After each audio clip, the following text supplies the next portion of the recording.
This is gonna be incredibly short. This is our left heel guard for the GS Adventure. BMW actually gives you these now if you get the Adventure. Let's go check this out. So these come on the bike. They're taken off because I just did my shocks, but you have to take these off for that. So you've already got the bolts right here. I believe they're T30s.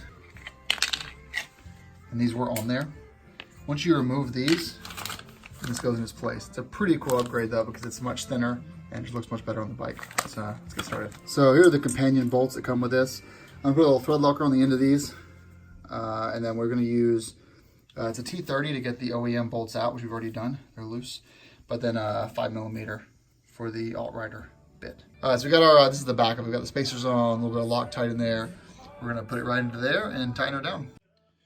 All right, so it's staged now. It looks good, doesn't it? With the silver frame there. I like it a lot more than the black AltRider one I had on before.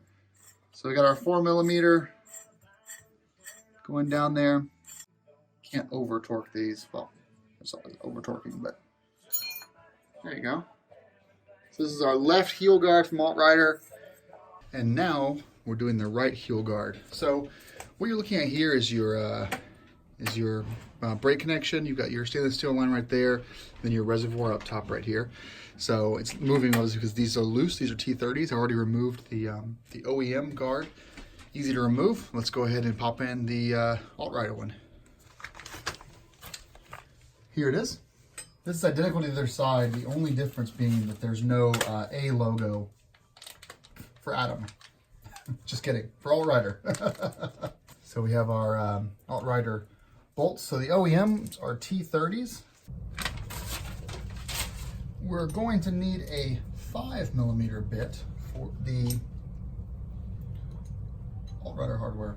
Actually, it looks like a 4mm. The instructions say 5, but it's a size 4 socket, as you can see right here. So we got everything we need. Spacers, socket. The only thing we left to need is just to grab our 242 lock. I guess you could use the 262 if you really wanted it to never come off, but 242 is good enough. Trust me, I've done this before. All right. This is our new setup right there. So we're going to place our bolts through like this. Put the spacers on like that. And then we're going to grab our Loctite and put a few dabs on there.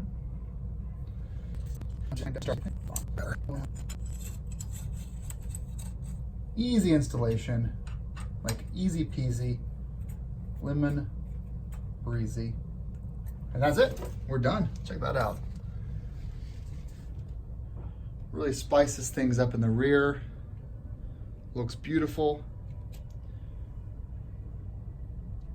As far as white versus black, that's up to you. All right, everyone. Thanks for watching.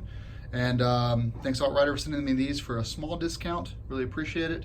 They look great on the bike, and they're just fantastic. All right, guys, take care.